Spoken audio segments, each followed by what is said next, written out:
Hey everybody, welcome to a special episode of Matt Men. I'm Andrew Zarin. I'm not joined by Rich today. Rich is, I want to say he's out on assignment, but the reality is he's probably at home because we're recording this at a very strange hour, on a very strange day to record a show. But I had to do it because of my guest today. If you are a fan of the Wrestling Observer website, obviously you would know who this guy is.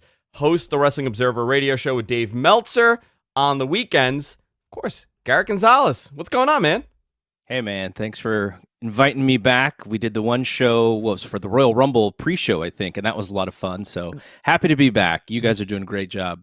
It was a lot of fun doing that show with you. And I think immediately after we said, we got to do something. And it just so happened. By the way, guys, before I forget, I want to remind everybody, Garrett also does a ton of other stuff, one being a tremendous podcast. It's called the Fight Game Podcast. You can find it everywhere podcasts are available. Every week there's a new episode. Actually, every couple days there's a new episode over there, huh? Well, we try to do two a week. We've actually incorporated this app called Locker Room. Like, I think a lot of people know this Clubhouse. That's kind of like the new podcasting thing. Locker Room is a sports version of Clubhouse. And so we can do these like live, like back in the day when you and I were listening to radio, drive time radio, people calling in. And then, when car phones came, people calling in from their cars to ask the host questions. It's sort of like that, where you have the listeners, they can raise their hand to get on the show. And, we've been trying that out to see if we can get some engagement from like a live audience. And then we put that that show on our feed as well. So we're doing two shows a week right now, but one of them is generally going to be that Locker Room show. And you host this with John LaRocca, right? So John LaRocca and I do our Friday morning show, which is usually a recap on AEW and NXT, kind of, the Wednesday Night War and, just other stuff about wrestling. But the Locker Room show, it's just a myriad of people from the Fight Game media website and the podcasting network. So, it's a bunch of different people at once, and we're getting lots of folks, some nice reps in the podcasting game. I love it. You do an amazing job. Obviously, I told you this before. The show's great. And of course, you and Dave, I love the dynamic. I love the feel of it. It's a very different show.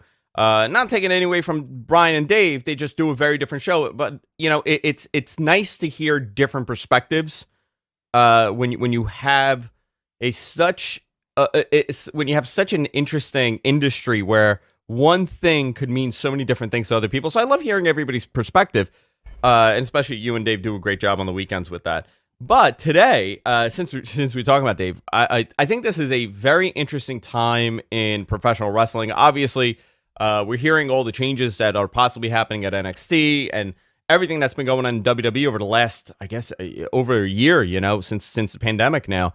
And AEW's recent success over the last 2 years of being on Turner. We have now approached, and we're both dating ourselves here, the 20th anniversary of the demise of WCW. Right now, we're recording this on March 21st, which I believe was the first, and we're going back to IATA here, the first Wrestling Observer radio show where Dave actually confirmed officially that WWE was buying WCW. And what an interesting time it's been. And I'm doing a mini series here, and this is you're the first guest on this mini series, so I think it's interesting to talk about this on how the industry changed because of this. What the industry would have looked like if possibly Eric Bischoff had purchased with Fusion Media Group, if he had purchased WCW in 2001. Before we go deep into what happened at WCW, I want to find out. For me, the first time I saw WCW was probably my grandmother putting it on because she loved Ric Flair. That was my first impression. I can't tell you the year, but I knew him as this old man that was always bleeding, on the cover of wrestling magazines. Yeah. I had never really seen too many Ric Flair matches until he came to WWE, but very interesting time. And that was my introduction. What was yours to WCW? Do you remember this old Gordon Solie show? I think it was called like Pro Wrestling This Week or something like that. It was a syndicated show. I want to say Joe Pedicino was also involved in it, but they would basically recap what was going on across the territories in wrestling. And so this would have probably been 84, 85. And at this point, I'm already a WWF fan. You know, Hogan has got me, and I'm a Hogan Hogan guy. But I'm watching this Pro Wrestling This Week show, and it came on like a random syndicated, network, and just late at night, I'm flipping through channels, and I see they're talking about Dusty and Rick. And so that's why I'm not sure if it was 84 or 85, because they had the two matches at Starrcade back to back. And he's given the nicknames. He's like, oh, the Nature Boy, Ric Flair, and the Dusty Rhodes, the American Dream. And in my brain, I assumed that Rick was the American Dream because he's wearing a nice robe. You know, he's got the women with him. And I thought, okay, yeah, like Dusty's kind of, he's overweight and he's like the Nature Boy. I get it. But I didn't realize that I had it flipped around. And then I would say either late 85 or early 86, I found the TBS show. And so then I wasn't 100% hooked yet because I was still in that WWE mindset, Hulk Hogan. But I would say by, late 86, I was definitely watching more weeks than I wasn't watching. And that would have really been my my introduction to those guys. I would, because you're a couple years older than me. So for me, it was, I'm trying to date it back, definitely 89, 90. Was the first time I saw, but we're in WCW category, right? No more, it's not Crockett Promotions or Mid-Atlantic. And I distinctly remember just the visual difference and thinking, this is a terrible reference, but but some people would get it. I had a really great father. My dad was awesome with us as a kid, like never yelled, but just great with us. I would always look at WCW and say they look like really bad fathers. Because they were, it was gritty, right? To a kid. Mm-hmm. It's gritty. They're really fighting. You're not getting a cartoon fighting. Like I'm probably 5 years old at this point. You're not, watching WWE, seeing Warrior, Hogan, and everything else, Macho Man. It's so loud and it's, flamboyant and it's out there, colors, and you watch WCW and you're like, okay, you got the Nature Boy, but everybody else looks like just a run-of-the-mill middle-aged guy. They could be in their 20s, they still look middle-aged. And that was, and I don't know if you were buying the wrestling magazines back then, but when I was even, Pro Wrestling Illustrated, I had the monthly subscription to Pro Wrestling Illustrated. And when you looked at both companies, WWF always got flack for being all show and no go, right? Yeah. They had the bigger than life characters, but the wrestling wasn't as good. And on the other hand, you had WCW, which is, the better wrestling, the real wrestling. But from a production standpoint, like when you and I are growing up, you're like, gosh, why is that building so dark? Why does the video look so grimy? And WWE, like the lighting and the promos and how Vince was able to make everything just feel gigantic. It was very clear that's what the differences were. I have a funny story because when we're talking about WCW and my introduction, how I actually get hooked on WCW is really like, it's kind of like this goofy bad luck situation. So there's a story about how Vince McMahon creates the Survivor Series to go head up against Starrcade. And so the cable industry basically tells Crockett, like, okay, how about you guys go early so that we can have like all day wrestling day for this Thanksgiving in 1987. And so Crockett agrees. And then Vince pulls the power play and he's like, if you guys want WrestleMania 4, you cannot show Starrcade. Amazing. I think Meltzer had the number as like maybe like 4 cable companies or something like that stuck with Starrcade and called Vince's bluff. Look, nobody didn't get WrestleMania 4, by the way. And so one of those cable companies was mine. So I have my tape. I'm giving it to my dad's friend. She's going to record the wrestling show for me and then send it back that night. And then I'm going to stay up until all hours of the night as an 11-year-old, or not even 11. Yeah, actually I'd have been 11 to watch this show, the Survivor Series, Hogan and Andre on separate teams. And so I get the tape, and the tape is of Starrcade 1987. And I was so disappointed. I didn't understand it. I didn't know what was going on. So my cable company calls Vince's bluff, and we don't get Survivor Series.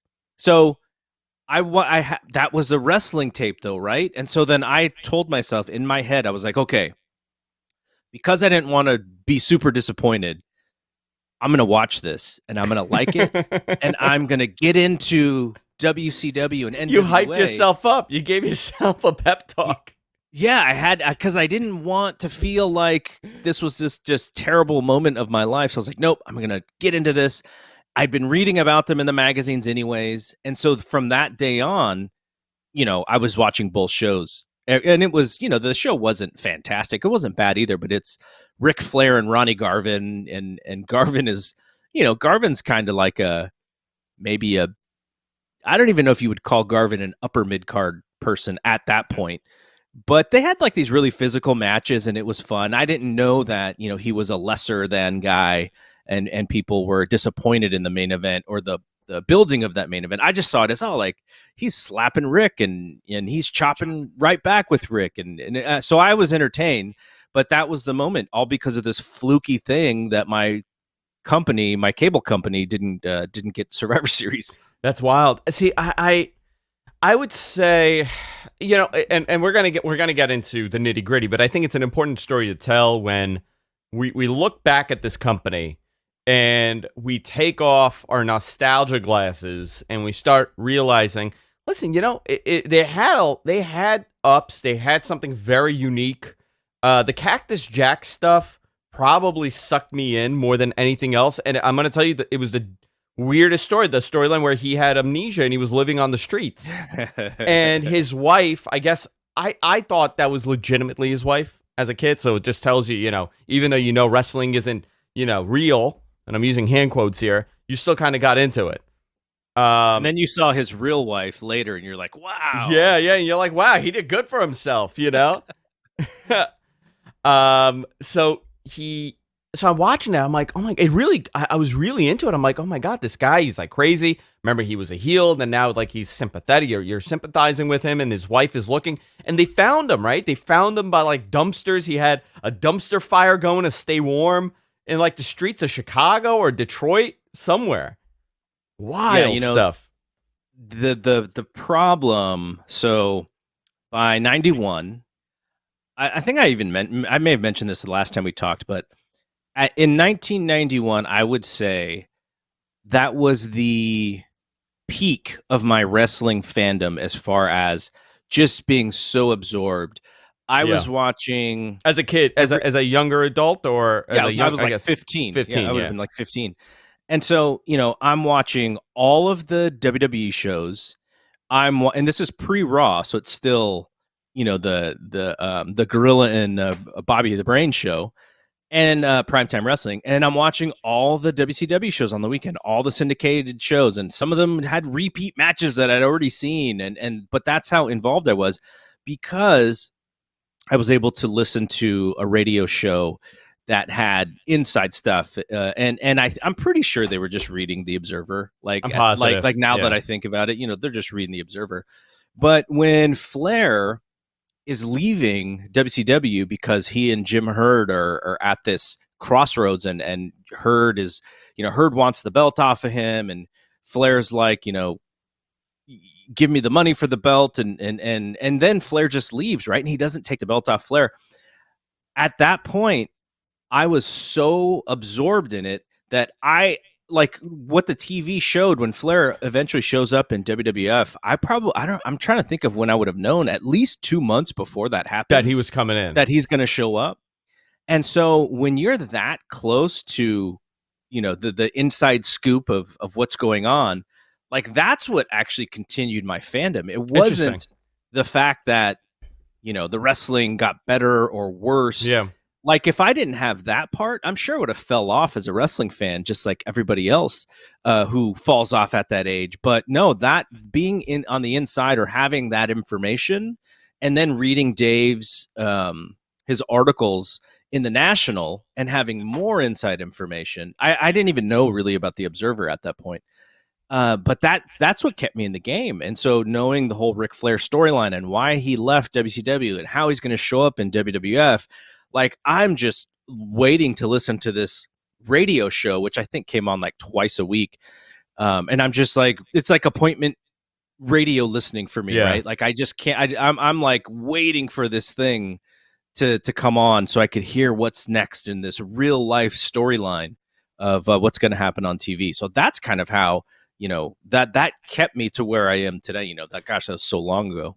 There's so many stories now. I mean, true accounts, actual accounts. A lot of the misinformation about WCW has kind of gone away over the last couple of years with more and more people. Brian wrote a book. Guy Evans wrote a book. Where's Brian's 20th anniversary version of the book? What's going on? He did put out. I got it actually. Is this the re-release? I think this is the re-release I have here. I got to find my original one, but this was, this was the last one he put out a couple years ago. I not because Brian is a friend of mine and we do a show on the Observer website, but for years I've been saying, I think if you are a historian, if you are into the history of wrestling, I always say that this is an important book to get. There's an audiobook version also, which makes it way easier to follow. I just recently read Guy Evans's book, and I think seeing the business aspect of it, and I haven't fact checked. I know that there's a lot of the Nitro book, yeah. I believe there's an audiobook version of that as well. But I had Guy Evans on the show when he released the book, and unfortunately, the recording was lost. Oh god! We had just done major upgrades. I tested everything. And for whatever reason, it only recorded my side of the audio and not his. If I had a choice, I would have preferred his side of the audio because I could have done something with it. But it was a very interesting discussion because he didn't really watch WWE growing up. He only watched WCW because he was outside of the U.S. And you kind of forget that in certain markets, other people have more of a pull. He was a big WCW fan, but he went into the business side and the analytical side. And I think we now could unanimously say there was not one thing that caused the end of WCW. It was a series of events. Whether you want to put more of the blame on Vince Russo, which I personally don't, because we've seen, if a property is hot enough, you're going to keep it. We saw, I think it was just a tragic happening of events that kind of hit at the same time. But at the end of the day, I mean, would you say it was the merger more than anything else? It's so funny because I was thinking back of reading Brian's book originally.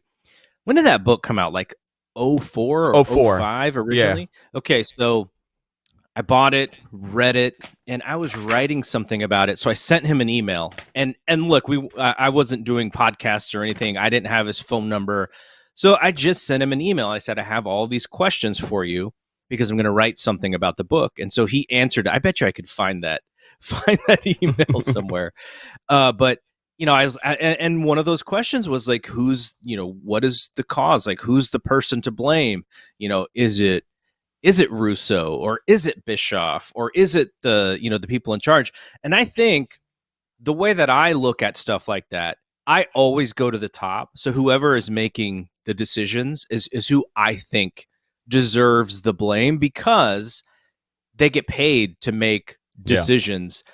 And I just think that, and this has sort of historically been the thing about WCW is Ted Turner, he always owed wrestling for his network being successful. Like he always thought that wrestling was a big part of it, especially back in the early days. Yeah. And when he's no longer in charge, when he's, got a smaller piece of the company than the people who are making decisions, it's ultimately, I think it's their fault for what happened. Now, did they want it to happen? When they saw Bischoff's ledger and how, what he was doing fiscally, did they go, okay, well, we just shouldn't do this anymore? It's we don't really understand this thing. And since we don't understand it, maybe it shouldn't be here. Like, I always look at it as the people who are ultimately in charge and making the hiring decisions. So, hiring Russo at that point was probably pretty smart, right? If you were just following sort of the trends of wrestling, and you didn't really understand that, Russo was helping write the TV, but he wasn't the person who was actually fundamentally in charge, which was Vince McMahon. And then, bringing back Bischoff and all of these different decisions that they had. And then, Kevin Sullivan's the booker again. So it's just like, ultimately there was nobody in that company who said, you know what, I'm going to take this wrestling thing and I'm going to study it closely, and I'm going to understand, what we're doing right and what we're doing wrong. And I'm going to be in control of Eric Bischoff, or I'm going to be in control. When you have strong management, and, I, just from my own experience, I can say that, I am a co-founder of a company called nextdoor.com. And so I've had like really close relationships with a lot of our strong decision makers. So I see the leadership and how they really embrace and take responsibility on decisions. And like, if you had someone steering the ship in that way, but back then it was the wild, wild west, right? All of these companies are trying to combine and make bigger companies, and and so I'm sure there was a lot of WCW in that whole scheme of things was a little bit lower on the totem pole. So ultimately it wasn't something that was a high priority for them to figure out. But man, if you look at it today and you look what TV properties are worth and you look what WWE is worth, probably would have been a good idea for them to go, look, this is content. This is going to be a content game. Let's figure this thing out. And let's make sure that, the inmates aren't running the asylum like they were when Bischoff was in charge. But yeah, I think you're right in that it's ultimately like a bunch of different things together. You can't really put it on one person, but the way that I look at things, I always put that responsibility on the decision makers. Oh yeah. I mean, I come from a corporate background. Not that you could tell. I think a lot of people can't tell from me on the show, but I mean, I have 10 years to 15 years of corporate being involved in a corporate environment, and it's very interesting when it takes a lot of effort to make something work, right? A ton of effort. But when things start falling apart, it falls apart very quickly, and we saw it. And we saw, I mean, more than anything else, we saw it with this company, and I think it's a great case study to show. Let's for TV programming, for business management, for creative writing. It's a great example of, and also corporate mergers. What happens? It's a great example of seeing it and saying, listen, this should be studied. The mistakes that were made in 1997, they were one of the hottest properties on television. 1998, one of the hottest properties on television, millions and millions of viewers, key demo numbers, and within a couple months, it was beginning to end. And I think a lot of people say, well, Stone Cold Steve Austin really killed it. If you really break down those ratings, and there's a great archive of the Observer radio shows, going from 1999 to 2007. It's on archive.org. It's very interesting to go back, and this is what I've been doing every day this month. I went back from beginning of March to now, the 21st, just listening at the conversation, and you really start sensing just this panic. When Dave's reporting of this, you could see the panic coming from that company where nobody knew what was happening. Even now, I mean, I'm on the 21st. A lot of the wrestlers don't believe this is real. Callers are calling in saying, no, this is a work. It's not real. And Dave is saying, listen, do you think Eric Bischoff would go to his new partners, in this business of purchasing the company, and say, what we're going to do, we're going to put out releases and work with Vince McMahon and say that he's buying the company also for a gotcha? It's wild how people could not believe it was ending the way that it did.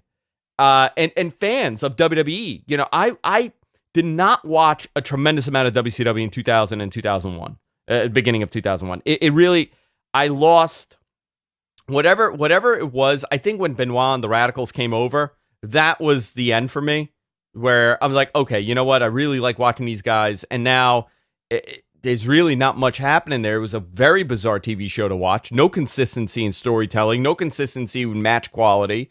And I just gave up at that point, and I was 100% on the WWE side. But I never wanted it to go away. I remember feeling saddened by this. That's an interesting... Like, I'm trying to think back how I thought, and I think I'm probably very similar to how you were thinking at that moment. You know what I realized is what I really enjoyed about WCW at that moment, because so just to go back a little bit, in 1995, 96, 97, my wrestling fandom is down a little bit because I'm in college and I'm like, doing a lot of other stuff as a young adult, that where I'm not able to keep up with the wrestling as I once was.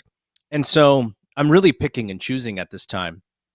And 1997 is a good period that you just mentioned, because I was still enough interested in the NWO. And again, Hogan guy, right? Like, yeah, when Hogan, super cool, right? Super freaking when Hogan, cool. When he goes heel, I'm right there with him. I'm like, oh, this is brilliant. He's going to be so fresh again.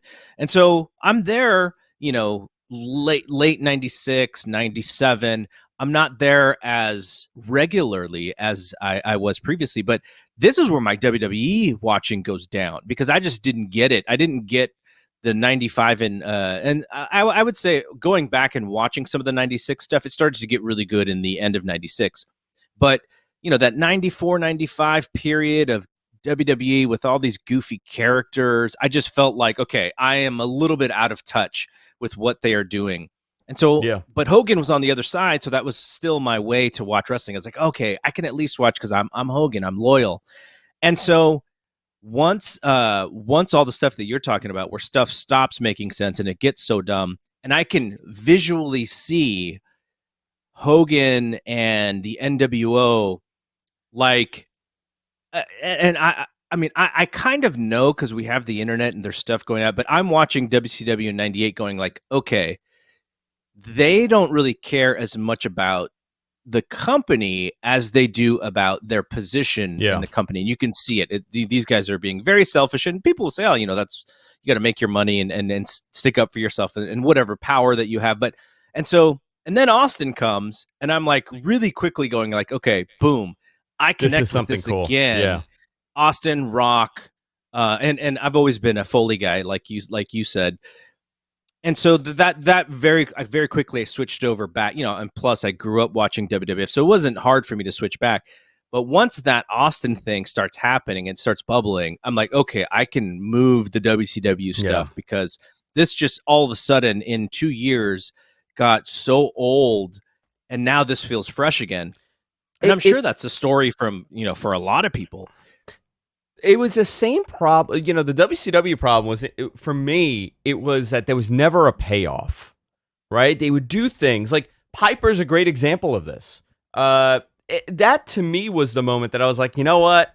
Actually, thinking about it, it was that Piper Hogan feud that really, I was like, I remember thinking, F this, like, They built it up. Piper would just get his ass handed to him every single week. He looked like a fool every week. They would make fun of him constantly. He's this old man with a bad hip. He got a bionic hip, and they would really humiliate him in a lot of these in the storyline. And you're thinking like, okay, you know what? Piper might beat him. He may win the title, and he ends up beating him in a non-title match. Yeah. And you're like, you know what? It's so. Just at one point, you got to give the audience something. You got to give them something. Ridiculous. It was too much. And WWE, by the way, WWE responsible for this too, right? And you can't blame Russo for this, right? You could blame just creative not doing the right thing. But there was so much of this, and it went from the beginning. How many times can you watch the good guys just getting slaughtered every week on TV? And I think, in the beginning, that's what made the NWO something very interesting to people, was like, oh man, you know what? The faces are not able to beat these guys. They're way too powerful. They're really, and it was built up for Sting, right? That was the big story. Sting is going to save WCW. And then we saw what happened with that. So just so many of these fumbles. I would definitely say the Piper stuff for me was one of the first turnoffs I guess, with the building of the Hogan and the NWO stuff. And then obviously Bret Hart, that terrible handling of terrible I mean, listen, I would say the way they handled Bret Hart was the thing that people needed to really solidify the fact that WCW does not know what they're doing at this moment. You get a guy like Bret the Hitman Hart, obviously coming out of Montreal, which there's a lot of speculation with that also at the time, right? Is it a work? Were they in on it together and everything that happened? And what do they do with him? They do nothing. Yeah, it was so bad. And again, it just goes back to my original point is like when you just say, okay, Bischoff, here are the keys, he is being manipulated by people. And look, there's so many big egos and there's control issues and he's buddying up to Hogan because he thinks Hogan is, as long as he's got Hogan, he's going to win. Yeah. And so anybody who comes in and opposes that, right? That's all there's always going to be a little bit of like a wall put up. It's like if Bret comes in and he's got these great ideas, let's do this program with Hogan. And if Hogan just goes, no, I don't want to lose, then you're stuck. And that's kind of what has to happen. But it's so funny because Hogan does the same thing to Bret in 93, right? When he comes back for that WrestleMania and he's like, okay, what are we going to do? And the goal is for Bret to beat Hogan at SummerSlam. And then Hogan doesn't want it. And he drops it to Yoko at that King of the Ring. When you utilize Hogan for what he is, but you also have to deal with, him protecting his own character and such. So, yeah, it was so frustrating because, again, it was sort of the inmates running the asylum. And the one flaw with Eric Bischoff, and he probably, I don't know if maybe he would admit it now, is that when you are running the show, you're always going to have people that you get along with. You always are going to have people who you're friendly with. But mixing the business with the pleasure and being really good friends with these people, like this is what, I mean, Vince does this too, but Vince does it in a very business way. Like Vince is always in the father role. That's when he has a top guy, then he and the top guy are close. And when he realizes that top guy is maybe not the top guy anymore, he washes his hands with them, throws them aside, and buddies up to whoever the new top guy is going to be, right? Because it's a business thing. He wants his top guy to be happy so that, maybe they're not thinking of creating a union or whatever. And he wants that person to be successful and happy and to kind of set the tone for everybody else. But, when Bischoff is buddying up to certain people and Hogan and then, the NWO, they've got this thing in their contract where nobody can make more money than them. And so it's just like, man, you had to make some decisions to get to where you were, but a lot of those decisions were going to come back and bite you, in order to stay on top. And I know we have some Bischoff apologists, and I'm not really too negative on him. I mean, maybe I'm a little bit negative on him now because he's trying to rewrite the history when we know what the history is. Brian and who was his co-writer? They wrote the history. Dave covered the history, so we know what the history was.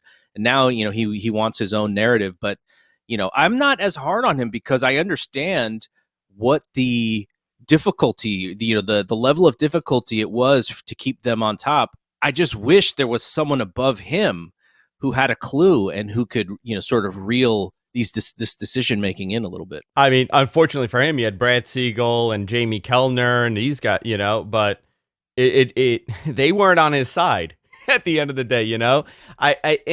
I feel when it comes to Bischoff and kind of, reading his book and hearing the podcast and hearing him talk about it, I feel bad for him. I'll tell you why. I think for him, he I don't know how much of it is revisionist history on his behalf with the story of, listen, I wasn't just writing TV. I was also dealing with a major corporate merger. And that impacted a lot of the decision making. And I get that. I understand that. I've lived through that. And it really changes your perspective of what's good for business. You're no longer doing what's best for the property. You're doing what's best for that merger. And it never works out. I'm one of my friends is dealing with the same exact issue where his company merged with a much larger entertainment group, and they've essentially gutted what made this company very unique. Mm-hmm. And I think once we saw that merger happen, and when you have a guy that's canceling Buffy the Vampire Slayer, which is a number one property in their bank essentially of assets, you have to know that you are it is no longer about what is working and what's not. It's more about the new vision. And WCW did not fit that vision. I think Bischoff is I guess it sort of goes back to everybody is the hero in their own story, right? So he's trying to retell that story. The problem is that we have this thing called the internet, and every decision that Bischoff has ever made is cataloged, documented, and it's been written about and has been documented. So for him to go like, well, it actually happened this way, there's information out there that actually says, no, it really happened this way, Eric. So I think he probably doesn't have a great memory about all the things that have happened, because like if you think about it, think of your own memory. If you've had this gigantic failure, are you going to try and remember all of these things that you failed at? Yeah. Or are you going to try to push it into the background and forget about it for your own mental health? You're going to remember the successes because those make you happy. You should learn from those failures. But I mean, that's where I have a little bit of sympathy for him, is because I imagine thinking about having this on your shoulders, for the entire for the rest of your life, which is you were part of WCW dying. That's got to be like something that probably depresses him, right? And so, that's why I like, if we're talking about, we talk about mental health, like I don't hold it against him for trying to maybe make it seem as not as bad as it was, because he has to live with that every day for the rest of his life. Yeah, and I think what helps that argument is the fact that he wasn't there at the very end. Mm-hmm. Right? So in your mind, you could always say, well, if I was, I could have done this or I could have done that. When you're hearing stories that Vince Russo would just stop writing the show and that Ferraro was writing the show and that pay-per-view, 2001 WCW, I would say, is a very different WCW than 2000. And a lot of people think that it could have been saved at that point. In March 2001, it could have been saved. Because they were starting to get, the younger guys more attention. You had a bunch of younger guys. Scott Steiner was a top guy. Booker T was a top guy. Jeff Jarrett was a top guy. But really, the Hogans were gone, and it was kind of evolving. I don't know how realistic it would have been with their theory. So for what people don't remember, they were going to take a hiatus in 2001. Bischoff was going to gain control with his partners. They were going to take a couple months off and return. And I believe they were going to run out of Vegas and do tapings out of Vegas and become a very different property, very different thing, until they could kind of get the business going again. But I don't know if that would have ever worked, even if they had gone to that level. You remember, they would have looked way more like small potatoes next to WWE at that point. And WWE was a juggernaut. I mean, millions and millions. We talk about the rating and we talk about the viewers. Like we say, like, well, they had 6 million viewers watch, Raw last night. We're not even counting how many people would tune in and tune out throughout the night. Mm-hmm. That 6 million that's an average. So that 6 million, if you do, all of them that tuned in, you're talking maybe tens of millions of people would tune in on a Monday night to watch it. As you're listening to those old IATA shows, and Dave is talking about Bischoff's plans, does he actually talk about who was going to be writing the TV shows or who's going to be on creative? I don't remember hearing that. I remember reading somewhere else some speculation as to who it would have been, but I don't remember there being a set plan as far as who was going to write it and who they were going to keep. Because remember, they had a tremendous amount of issues with these contracts. A lot of these big time, the big guys that you want, they had AOL Time Warner contracts, and they're not going to give up millions and millions of dollars to come and do some taping in Vegas. Maybe some guys would have. The Booker T's would have. Maybe the DDPs would have. But at that point, you're not getting your Goldberg. You're not getting your outsiders. You're not getting Hogan. Just a very sad ending, the way it ended. And Vince taking it over with this concept of running running WCW. It was never going to happen. It was never going to happen. It was impossible. So the reason why I ask is because I thought it was a guy by the name of John Muse, and John is actually on Twitter, and he's still, he'll tweet, he'll reply to stuff that I tweet about shows and such. And so I'm if I'm remembering correctly, I thought he was going to kind of be with Bischoff, helping write the TV, and he's a really smart guy. And I know he's been an Observer reader for a while too, because Meltzer would mention him every once in a while. Yeah, but, you know what? The name really rings a bell. I don't know what his connection was, but I just put in his name actually, and I saw a tweet from Dave talking about 1999, and John Muse responded. Yeah. So so what's interesting is when Vince McMahon tries to do a WCW show with that branding, right? And he can't actually get it off. So that, I don't know when that would have been. Would that have been like summer 01 or late 01 or something when he tries to rebrand WCW? So July 2001, ECW showed up. So WCW was already, I think, you know what? They showed up right after. They were at WrestleMania. Was that one, was it Booker T and Bagwell or something? Yeah, that was a disaster. I think that would have probably been May, that match, so right? The idea is that, WCW has one of the shows and WWF has the other show. So it's like, Raw, SmackDown. One's going to be WCW, one's going to be WWF or WWE. And they went against it. And, I think they even created like touring schedules to have this, these two separate brands, and then they're going to combine, maybe at WrestleMania every year or something. And they couldn't even do that. So that name, that branding, or just the idea that anything non WWE wrestling just was not going to work in that TV landscape. And you think about it, because here we are, as you mentioned, 20 years later, and wrestling is back on TNT. So there is, the way that we look at content today, there should have been an opportunity, but for whatever reason, none of these networks wanted to take a chance, and so there wasn't. And it's so interesting. I wonder, Vince, the way that he killed WCW, and look, they've made so much money off of that library that tremendous. Just like the money that they've made, with that library is probably. I wouldn't even know what it is, and so it's made up for so many things. But I do wonder if he thought, if WCW didn't die, if that would have just been better for the overall business. But then I don't think he thinks like that. He probably thinks like that is an achievement.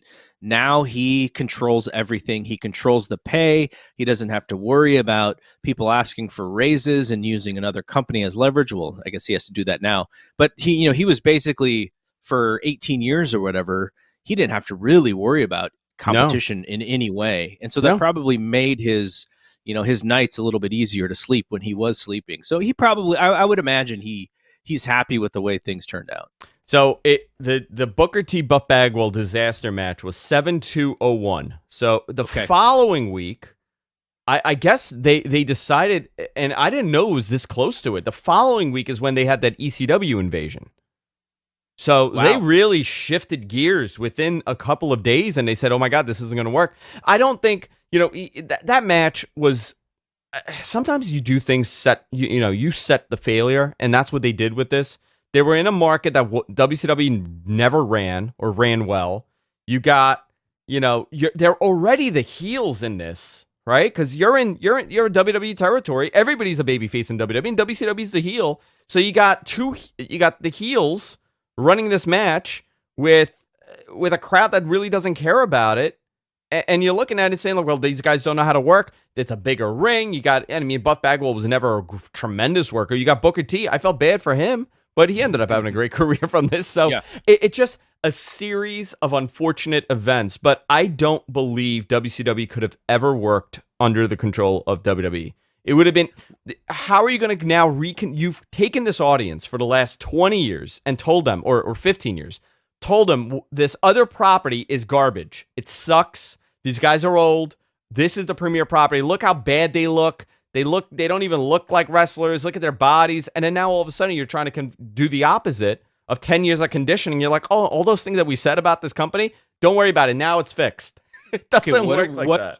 What about instead of Booker T and Buff Bagwell, what if in the ring that night was Sting against somebody? Oh, totally different discussion. Changes it a lot. And that's part of this, right? Which is Vince wanted to go in, but he only wanted to go in his way. He didn't want to go in all the way because he didn't want to buy out these contracts and bring these guys on salary because it would have changed the landscape of his own guys. He'd be paying WCW guys more than he's paying, The Undertaker and Austin and Triple H, and that would have raised hell for him.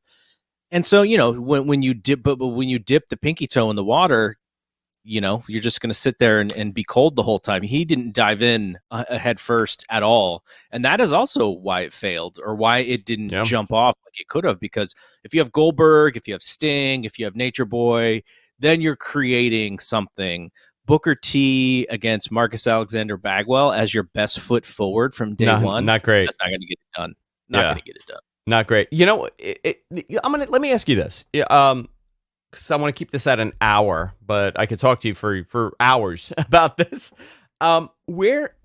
If let's say Eric Bischoff did gain control of the company, and Eric was able to, take a hiatus, they stayed on Turner, they came back. It's a very different property now. What would the 2000s have looked like? Do you think they would still exist in any capacity if, the Turner executives decided, or the AOL Time Warner executives decided, hey, listen, this thing is, it's not as hot, but it's still bringing in about 3.5 million people on a Monday night. Let's see what we could do with this. Do you think that was a possibility? Like, would it have survived at all? I think if Bischoff would have hired smart people around him, I think they could have created something. The problem is I don't think he would have had the patience to grow something slowly. And I think he would have eventually went back to the Hogans and the Goldbergs and the Nashes and the Halls, because he does, he would have to try and compete in that way. And so, no, I don't think it would have lasted, because I don't think he would have been patient enough to grow something from the beginning. And, look, like, he knows what worked the first time, right? Which was to get the biggest star and to steal people from the other side.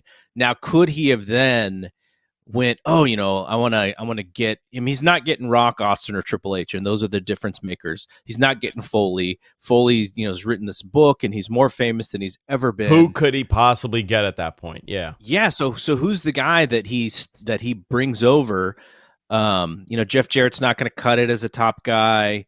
So I just don't think he would have had the horses, and I eventually think he would have gone back to Hogan, because that's what he knew, and those were the lessons that he thought that that existed, which is, get Hogan, and if you have Hogan, then you're fine.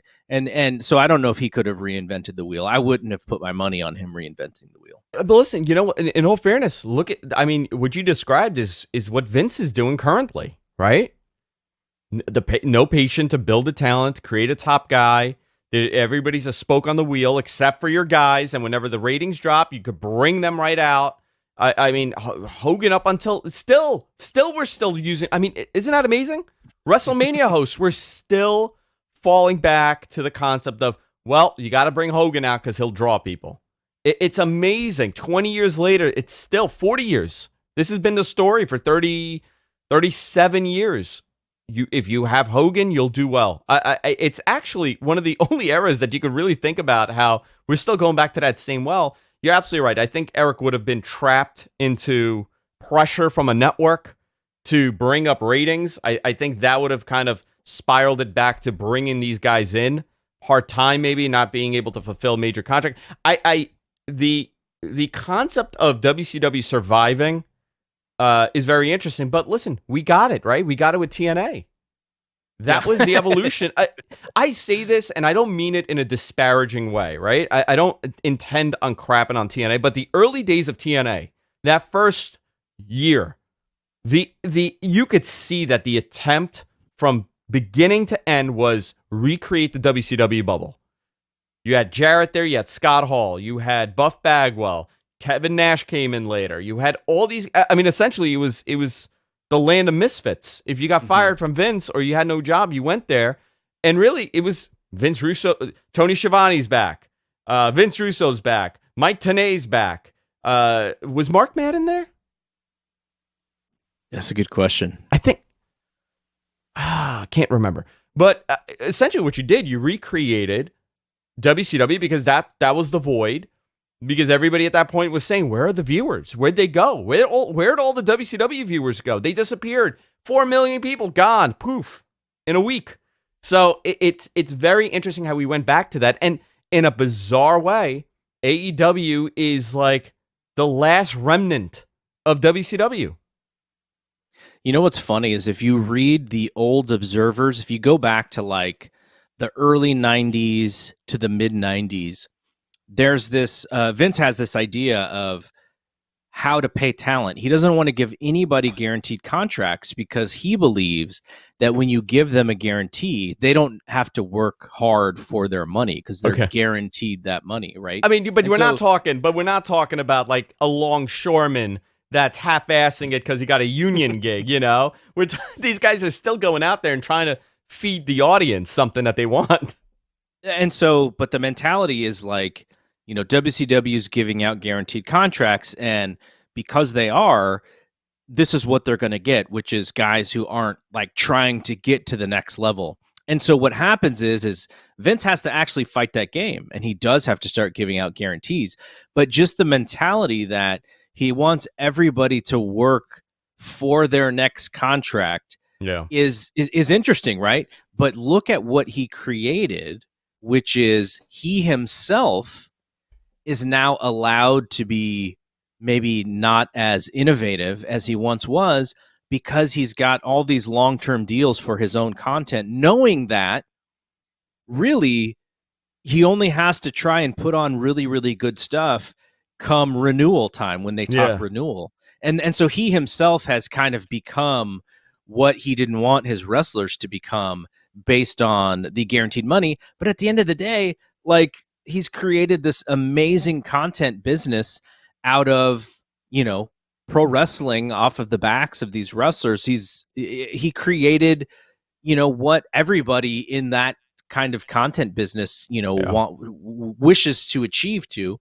It doesn't mean that it's necessarily great for the wrestlers or whatever. When you look at, like, because I follow, you know, the NBA and the NFL and Major League Baseball very closely, and you look at how the basketball players were able to negotiate their last deal, which is, you know, the basketball related income. It has to go to the players, almost 50% to the players, 50% to the owners. I want to say WWE is like 92-8 or something like that. Unbelievable. You know, so you theoretically, everybody who's on WWE TV should be making $1 million minimum, but you know, they don't. And so, you know, he's created this space for himself where with no competition, he doesn't need to innovate because he's got this, you know, these few years where he can just continue to put out stuff. And then, you know, when we got to look for renewing, then maybe we pump out some good stuff so we inflate those ratings a little bit. But yeah, I mean, that's what business is today. Slow and steady. It's so funny that he always hated that about the wrestlers. I think he got forced into it. But you know what is interesting is in talking to people there from the corporate side, I can tell you, you know, it's no longer about you as an honor as a talent in that company. you going out there having great matches, you having a good body, and you cutting great promos. It is no longer about that. The crowd could be super into you. You know what it's about? It's about merch sales, action figure sales, T-shirt sales. I mean, these are things that I could tell you that there was somebody in the company that was everybody. I don't want to name who it was, but everybody was getting very much behind this person. Okay. And the discussion was happening as to elevating him in this main event position and building him and really making a long run with a title for this guy and kind of building this guy. And they're having the discussion, and in one of the meetings, here are his merch sales. It's down 31%, but his, action figure sales were up, and they're now figuring out it's not about what he's done up until now. It's how do we fix this? Mm-hmm. How do we fix his merch sales? And how do we fix his toy sales? Well, he definitely needs new gear, right? So now we got to give him all new gear, and we need a new catchphrase for him and maybe a new nickname. And all of a sudden, you are not that person anymore.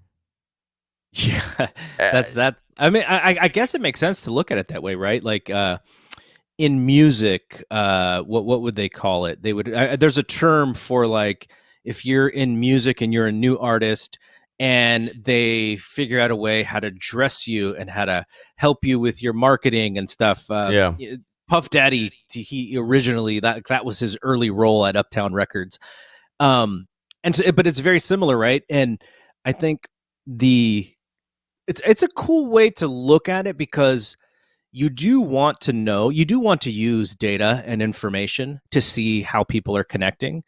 But I don't know if the wrestling business uses it as an exact science, like maybe other companies would, to really look at the bottom line, because there's a lot of subjectiveness in it. Like, how do you know who goes over? Like, it used to be funny because, back in the day when they used to pay shows and pay the WrestleMania bonus was based on who they thought drew the house. And so, that's a subjective thing. Like that is Jim Ross figuring out, okay, in my mind, for this one, this was actually The Rock and it wasn't Hogan. And then Hogan gets upset. I'm not saying that's a creative example by me. I'm not saying that's what happened, but the business has always been subjective in that way. Who's the draw? Well, what are the analytics that you use for, who's the draw? Is it, here are the TV ratings for all the segments. Here's the merch sales. Here's the T-shirt sales. No, it's just, it's Jim maybe using some of that information, but him also being so smart about the business and going like, I know what draws. This is the person who deserves the most money for this, for this house or whatever. It's so fascinating. I mean, all of it. We can talk about this for hours. What do you think is the biggest, I guess, ramification from WCW closing? What do you think was the negative, and what do you think was the positive here? I think the negative is that when WWE lost a lot of their steam, the wrestlers probably lost the opportunity to make a lot more money than they do. And if you look at the salary growth from other sports to what WWE wrestlers make today, and look, it's like that's their salaries aren't necessarily super easy to find, but let's just compare. Yeah. I saw I think it was Mike Trout signed like a 10-year $400 million contract, right? So he is the best player in baseball. He's not the biggest draw in baseball. He's not the most popular player in the game, but because of his on-field performance, this is his value to his team in the sport. Yeah. What is, let's go back to 2005.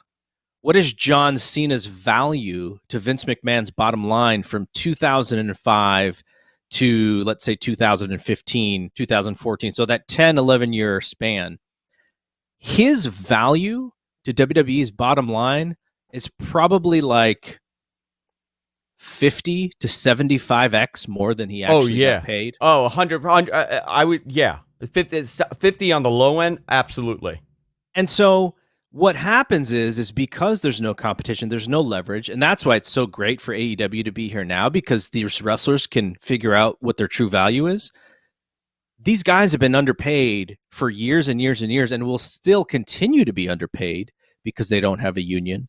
And it's the same with UFC. Like the UFC guys are vastly underpaid for what the UFC makes on the bottom line too. So that, I think that is the biggest thing, is that if there was a competing company and the wrestlers would have made out a lot better than they were, because ultimately if you're Chris Jericho and you renew with Vince, the only leverage you have is what the future plans that they have for you.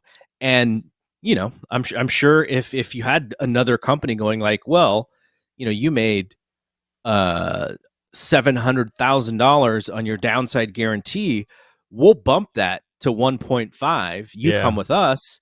Then Jericho takes that to Vince and goes, they're gonna double my contract, and then Vince has to double it or more to keep him. So there's not that thing there that should have been there for these guys, these pro wrestlers. Like every pro wrestler on the WWE roster should be making $1 million downside based on how much money that company makes today. Yeah, I think that is probably the biggest.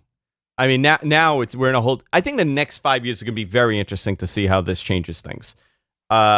We're going to see a lot of names that you normally wouldn't imagine leaving WWE, considering leaving or actually doing it. And AEW now will be in the position of, do we want to bring all these guys over? I think that's a very good problem to have when you have top talent available, and now you have to make the decision whether or not to bring them in or not, rather than saying, oh my God, where are these guys? WWE has everybody. Like right now, you look at the women's division in WWE, leaps and bounds ahead of AEW until recently. Now AEW is starting to catch up and saying, okay, we have to change gears. I thought that main event was remarkable on Wednesday, and that's something that you won't see on WWE TV ever. You'll never see a match like that on WWE TV, on Raw or SmackDown. It's just not something that you're ever going to get, and that is what made WCW successful, and that is what will make AEW successful if they keep going in this direction. Tony Khan, as a first-time booker, he could very well look at all the things that Eric Bischoff did and go, okay, like here are some of the mistakes that he made, and they could help him a little bit in a checks and balances kind of way. Now, I don't think he will spend the kind of crazy money that Eric Bischoff did for such little return at times, because it is actually his money, right? It wasn't Eric's money. It is actually Tony Khan's family's money. And so you're going to be a little bit more responsible when it's your money, or maybe even a lot more responsible. But I think he can look at the history of what has happened. He's an observer reader. He knows the real stories about Bischoff, not the narrative version of the Bischoff stories. And he can really look at, okay, what were the mistakes that were made in the past, and how can we make sure to not repeat those mistakes, but how can we also learn from those mistakes? And I think that is the thing that I am most interested in. It's not like I have the answers. I wouldn't know what to do in his job. Like he's running the show, and he's done a pretty good job so far.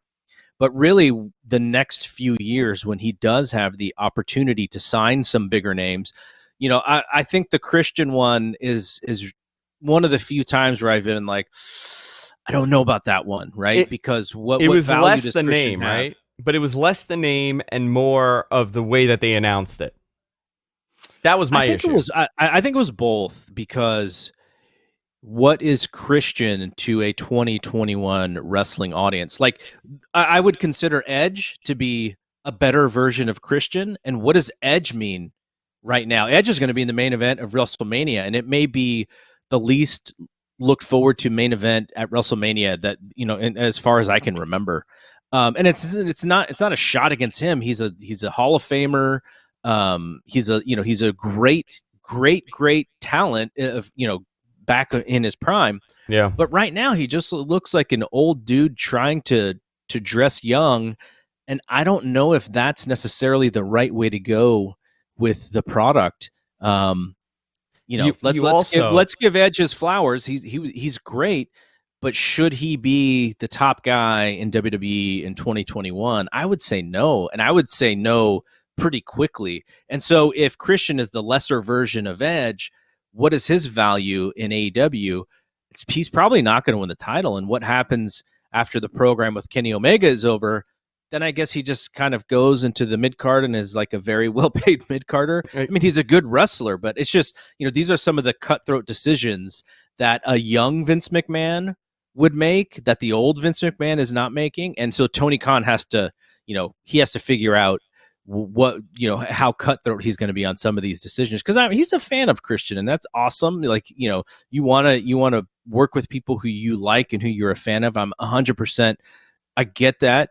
But, there's also a point where you have to make some harsh decisions that your brain has to make and not your emotional, decision making. Well, I think if I would say that the last pay-per-view, Revolution, which is said to be the most ordered pay-per-view for AEW, I think unfortunately for them, they didn't deliver on any account. I enjoyed the pay-per-view. I thought the pay-per-view was great, but if you are a casual fan, which I have to tell you, a lot of casual fans ordered this pay-per-view. A lot of my friends that really don't watch AEW ordered the pay-per-view, and really, no matter how many times I told them it's going to be Christian, they thought it's going to be somebody else. And I'm here, people, and these, again, we got to remember, most people don't watch wrestling like yourself or myself or even the audience. There should be like 20-something thousand people downloading this. We are the exception here to the story. Mm-hmm. The casual fan is the story. Those eyeballs are what's going to make AEW or WWE or whatever promotion very successful. And when you tell people, I have this groundbreaking announcement, and even when you say it's not who you think it is, now I'm going to think it is. I mean, a lot of people thought it was CM Punk. A lot of people thought it was somebody else. I don't even know who it could have been. But Brock, yeah, that was another one. A lot of people thought it was Brock Lesnar, and I'm like, guys, no.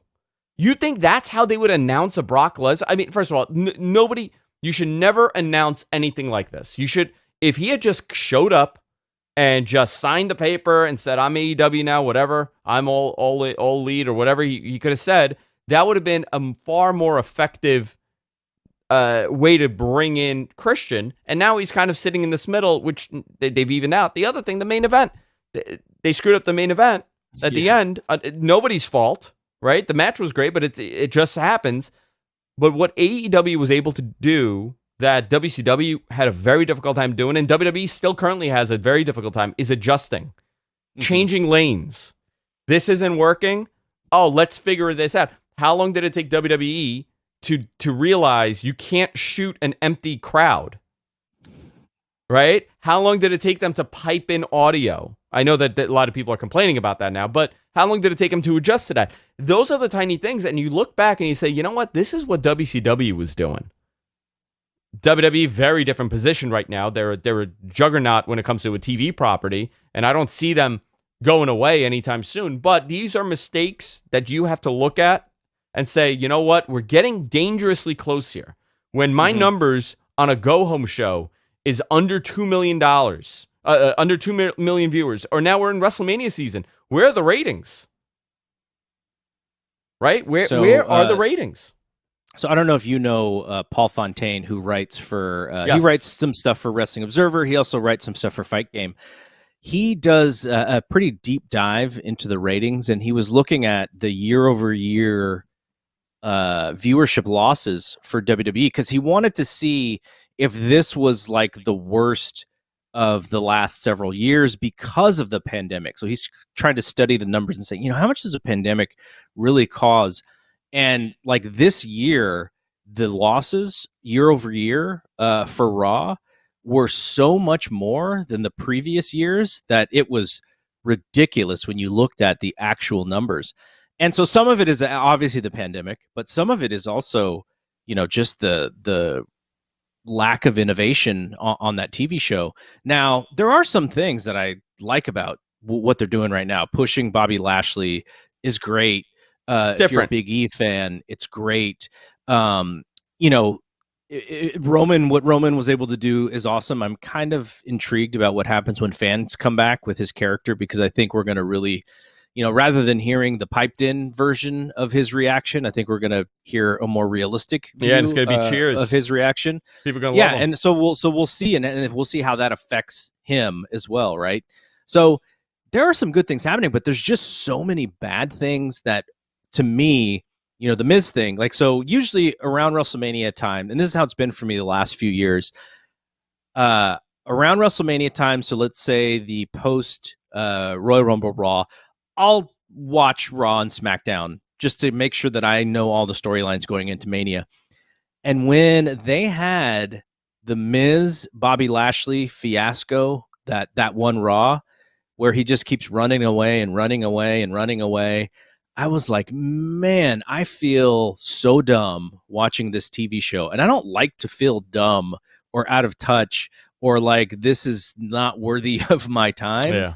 And so I stopped. Like, this is the first year in I don't know how long where I've just decided to stop watching their main roster. It's difficult. Listen, I get it. It's very difficult. And this is what a lot of people don't understand. It's no longer about competition as far as wrestling goes or competition as far as sports go.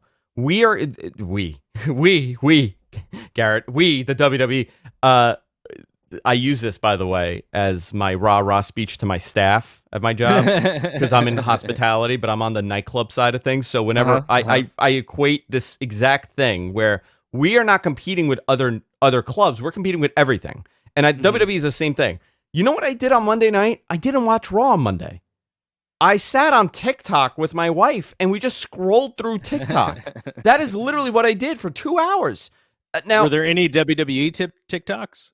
Occasionally, I get some wrestling stuff, but I've been very careful not to infiltrate TikTok with wrestling, because then it becomes like the whole thing becomes, you like one video, and all of a sudden, one flat Earth video you like, then all of a sudden now you're a flat earther. You get everything.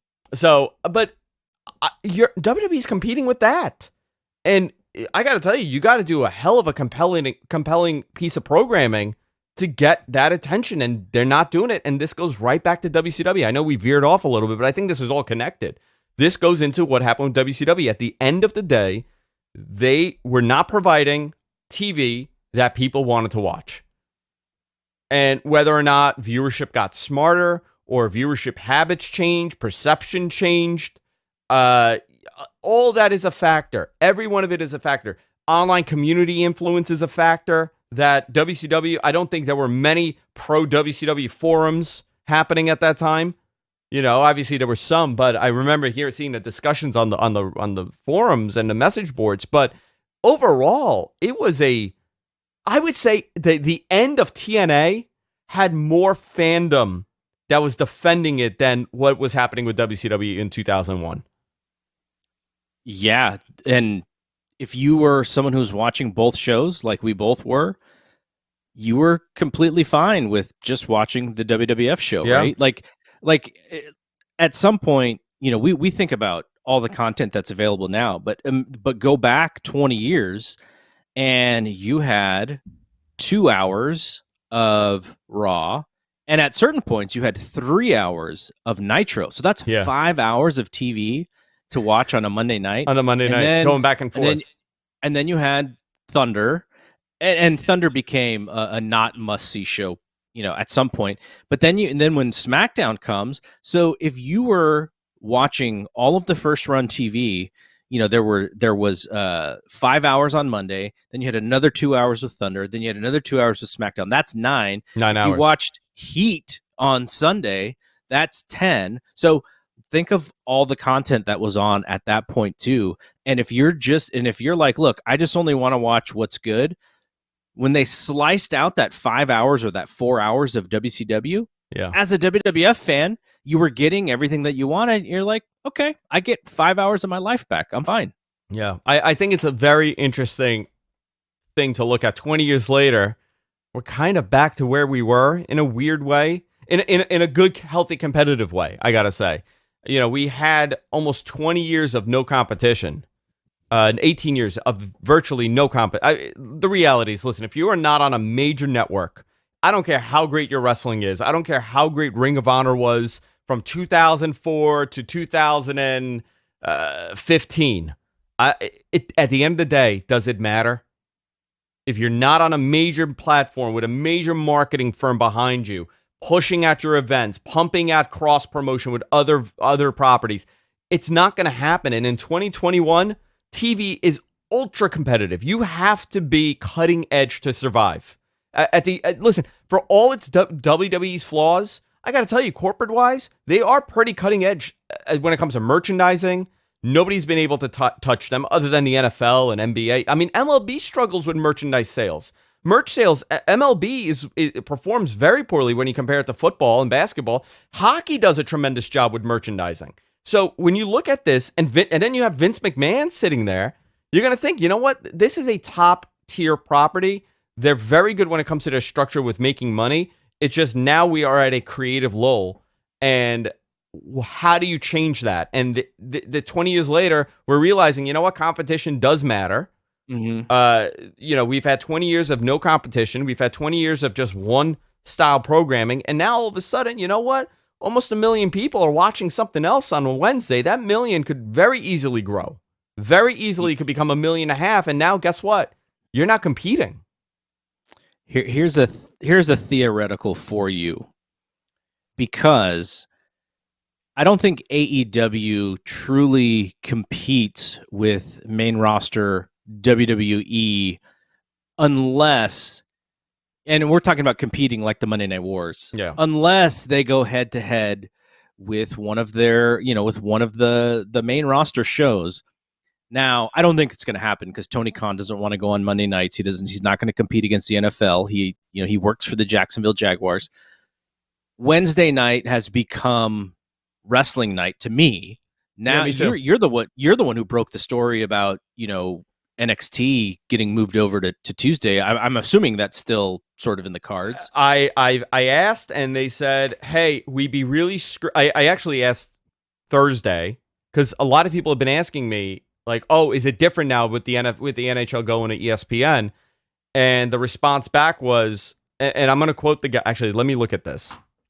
I'm going to read it out loud because it was hysterical.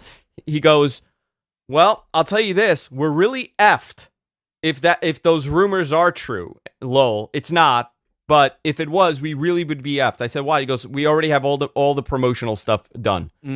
Okay. And he sent me the promo video. I saw the promo video. So that sounds like it's a done deal. It's a done deal Tuesday now. Yeah. So, will AEW? I think if they really want to take a shot, I think going, head to head with one of those shows would be an interesting way to take a shot. I just don't think they're going to do it because what is more valuable to TNT, getting an unopposed Wednesday night, or what does TNT get out of it if AEW goes head up against SmackDown? Right now, The interesting thing is if people who are playing the WWE game now when it comes to content. So I think NBC, the whole Comcast NBC, I think they're going to be WWE for life until a sale happens or whatever. Right now, what about the Fox side? Like, does Fox decide that they got enough value out of that WWE contract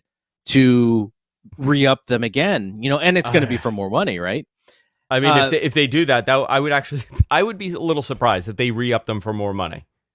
Yeah, but who knows? Maybe in 2 years when they have to do that all over again, maybe the rating that WWE is doing now is worth more, because of the landscape. But if you're AEW, you're on TNT now, I would imagine that they feel like they're pretty good partners. But what if they are the ultimate free agent? Yeah. And now a Fox or an ESPN is like, we love what you guys are doing and we want to become a really big partner of yours. So those are things that are also out there when it comes to very this much ecosystem that you're talking about.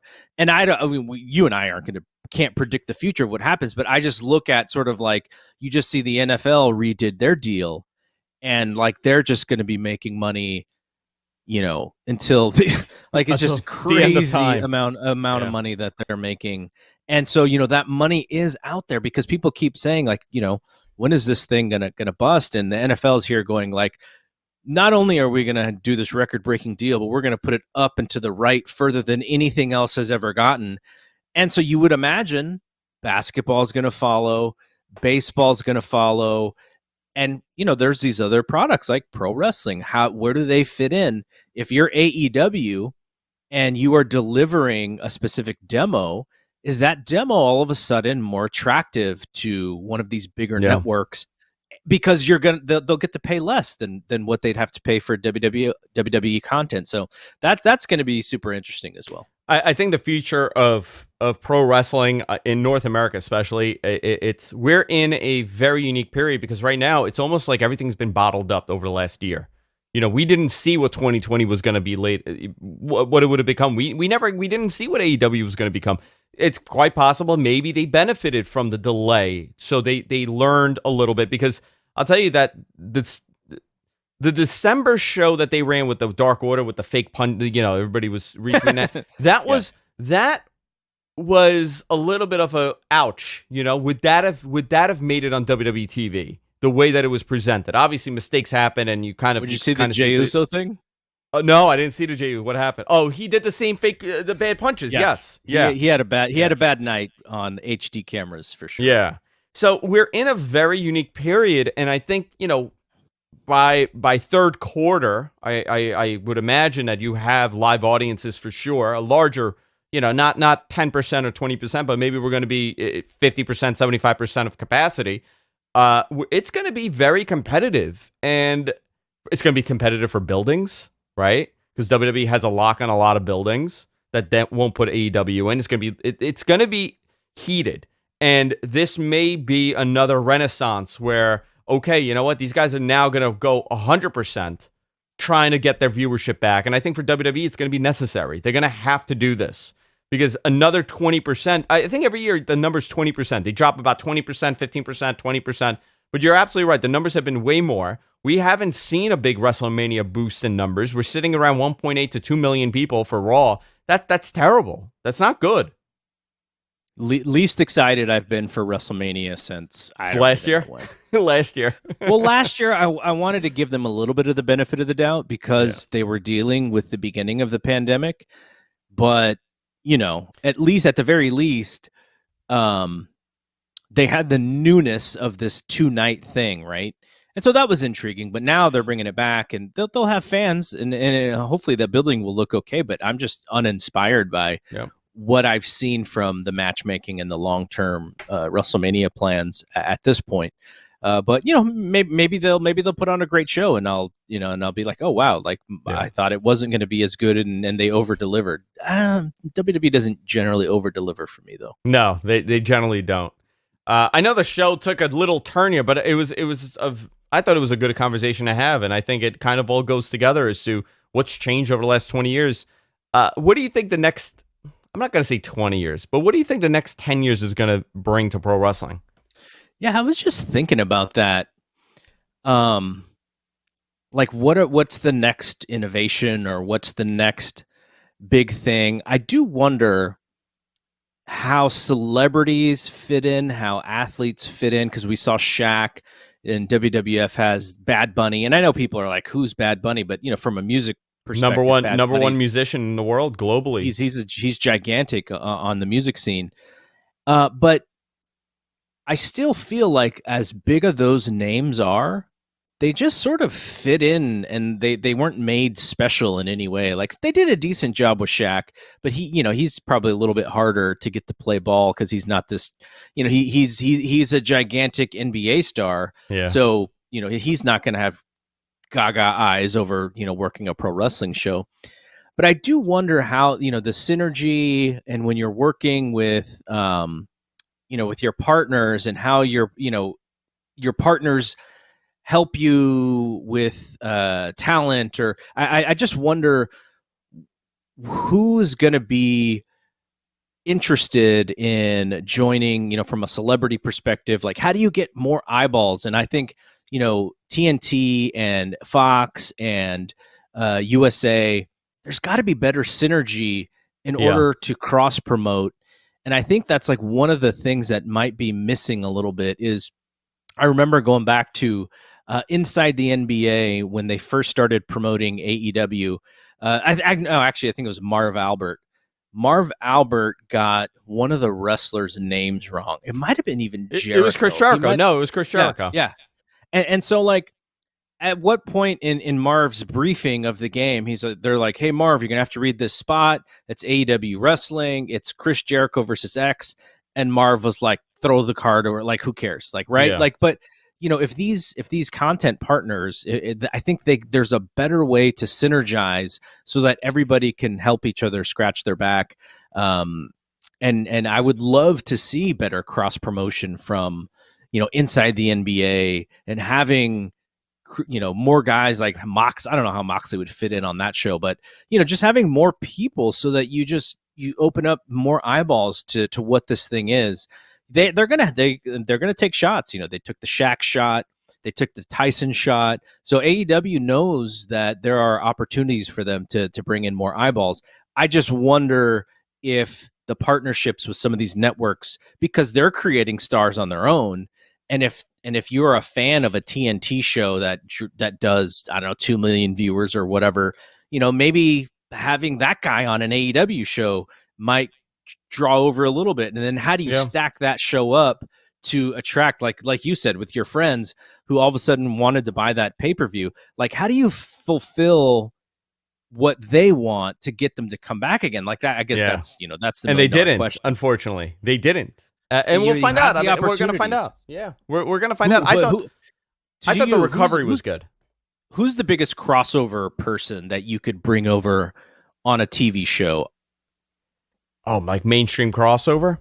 Yeah, like, so who I'm thinking of is like Conor McGregor. If Conor McGregor shows up, that's a big get. Absolutely. On WrestleMania. Yeah. I think he draws enough casual eyeballs to where Peacock is like, awesome. Like, we're going to have so many new people watching this WrestleMania. Well, here's the thing, right? Because now it may pay off.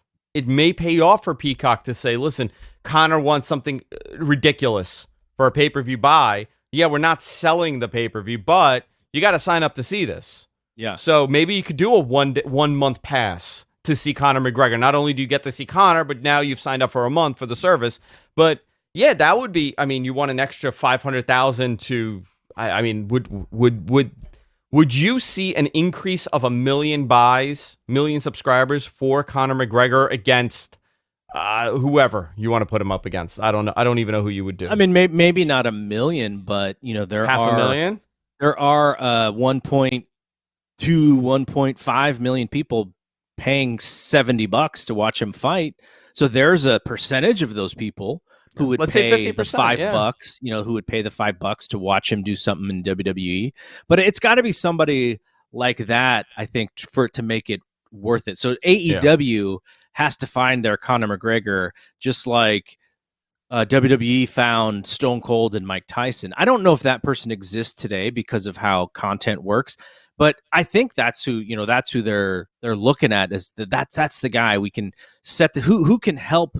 Because pro wrestling, right? If you look at the way that pro wrestling has created stars, like Hogan for WrestleMania was Mr. T. Like, Mr. T is a bigger star than Hulk Hogan by the time WrestleMania comes around. Yeah. But you utilize Mr. T's star power to make Hogan bigger than life. And I think we would all agree that post A-Team, Hulk Hogan becomes a bigger star than Mr. T. Yep. And same thing with Austin, is in 98, it's Austin and Mike Tyson. Like, Mike Tyson, it just helps launch Stone Cold into that whatever that next genre of superstardom is. So it's easier said than done. Like, we can think of all of these possibilities, but I think, if AEW feels like Kenny Omega is the next guy, he's the possible next person who brings in fans, then you got to shoot him up with a Conor McGregor or whoever that person is in 2021. But I don't know, it's easier said than done. Again, like, we can have all these ideas, but it's not an easy thing to do. Do you think it's Kenny for AEW? Do you think Kenny, and I don't think I've ever asked anybody this, but do you think that he has that star power to generate, just gamebuster business for AEW? So some of the early Wrestling Observer Radio shows that I did with Dave, when we would kind of talk about this idea of what Kenny Omega's potential is in the US, I said he is the most interesting pro wrestler that I've seen. Now, I don't know if interesting means, gigantic star, but I thought if AEW had Kenny Omega as the babyface chase Jericho from the get-go, that we could have seen him as a babyface, possibly, and their top star. We could have saw what that meant at that time. They could have shown the documentary, the Kenny Omega documentary, on their TV. And I just thought it would have been such a great experiment to see what a babyface Kenny Omega means, because he's kind of unknown, right? The new fans would sort of be learning about Kenny Omega as he's becoming this person. They chose to go different route. It was going to be Moxley instead, which that was a good choice too.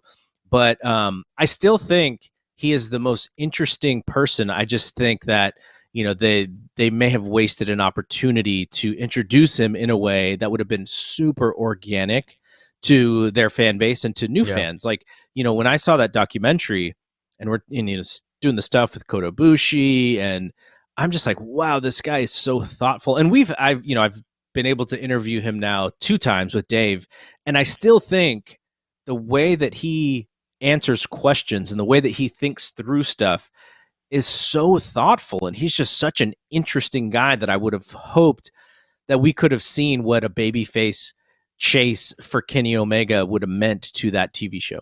Yeah, I agree with you. I think it's very interesting. Garrett, we're out of time. We went an hour. We went an hour 30.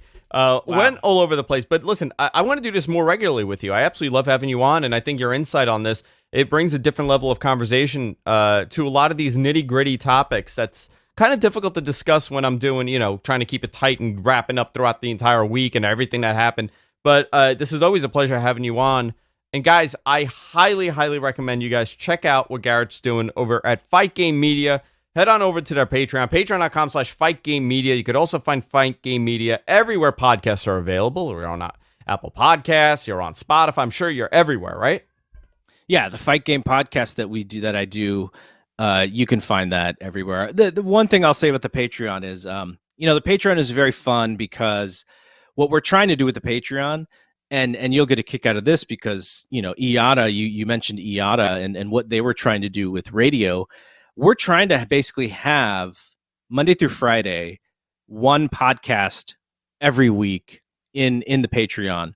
And then we have special shows. So if you think about how many days in a month, we will probably have as many podcasts as there are days in a month, and try not to, there's this whole thing about overloading people, but in both tiers, the $2.99 tier and then the $7.99 tier, the $7.99 tier is basically all you can eat buffet. You'll get everything. But the $2.99 tier, we're doing shorter shows. We're doing more specialized shows in hopes that that's enough. And if it is, great. We do a post Wednesday night Dynamite show with Parker Klein and Paul Fontaine. John and I do a Monday Night Raw review of 1990. We're going through the whole year of 97 Raw. And that's in the $2.99 tier. And we're going to be bringing more shows to that $2.99 tier that are a little bit shorter, not these long shows, but in the $7.99 tier, every once in a while, I get John Moxley to come on and talk MMA, and that's in the $7.99 tier. I get Big Dave to basically answer tons of questions from our Facebook group that go on these wide trails of what music did you listen to when you were younger? What is your favorite movie? And then the last one that we did, the movie that he came up with was, you'll get a kick out of this, Father of the Bride. That's the last movie he saw, or his favorite movie? Well, not the last, but like when he was like, he couldn't think of what his favorite movie would have been. He's like, yeah, Rocky and all that stuff. But then he mentioned Father of the Bride because of what it reminded him of. And like, I'm like, yeah, that's a good movie, but that's not one I would have ever thought about. So, I love having these conversations with him because now it's probably because he and I have a friendship, but he'll open up to me in ways that he probably won't open up to others. And so I can kind of get him going a little bit. And, we had this, he told the story of how in 1986, he went to see WrestleMania 2, and he was supposed to go to his friend's house to watch it. but they lost the directions or something happened. And so he just searched out, because it was a Monday night, who's having a party, and he found a home that was having a WrestleMania 2 party. Oh my God. And he basically crashed the party. Like, I showed up at somebody's house. I think the woman he was dating at the time maybe like had a friendship with somebody who was there, so they were like, yeah, come in. But like, he literally just stuff like that is priceless, and I've never heard those stories before. Oh, that's great. So we have a Q&A with him. But yeah, we're doing lots of fun stuff. We're doing a Karate Kid podcast right now that Cobra Kai is like one of the hottest shows out there. We're going through the whole Karate Kid universe. I do my own kind of pop culture podcast in the $2.99 tier as well. It's called Ball So Hard, and I'm talking about anything from rap music, A Tribe Called Quest, to movies. We did a Coming to America thing with the sequel coming out, so just lots of fun stuff. And it's not too expensive, so we try to get as many people to try it out as possible, because it's not that expensive. And look, we're not trying to become Wrestling Observer like that. Wrestling Observer is the Bible when it comes to this stuff. We're just trying to like sort of fit in supplementally and have fun with it. I enjoy the podcasting format just as much as you do, and so you guys got your thing. Like a lot of people are doing really good stuff, and if you like our stuff, great. If not, there's so much stuff to listen to, like Matt Men, and you can listen to both of us if you are interested as well. There's amazing. Listen, this is the beauty of this, right? You can listen to so many things. Nobody's competing anymore. Everything is readily available. Everybody's everywhere. And I think that's the amazing thing about content. And like I said, everything competes with everything. Right now, you're listening to this. You're not listening or watching something else. And that's competition. So yeah. I think we're in a very unique time for media consumption and the way that media is being delivered. And we're listen, this is the Wild West still. We haven't figured this out yet. This whole podcasting thing and internet, content, we have not figured it out. And you could tell by all the issues YouTube has with demonetization and removal of video and fair use. So we're still in the Wild West, and I think it's really cool to see it grow more than anything else. But Garrett, you do an unbelievable job. The podcast is great. You and Dave is great. Definitely want to have you back on here. I'll have everything in the notes, obviously, for people. But I think it was a lot of fun to kind of touch on WCW and go into the current product, because it's all connected. Everything intertwines here. So many lessons. So many lessons, and I hope you guys learned something here. Guys, we're going to have a couple more interviews. I don't want to say who it is. So just hang on. Just hang tight this week. I got some really cool interviews coming up, talking about WCW and everything else happening in professional wrestling, obviously. Until next time, guys, take care.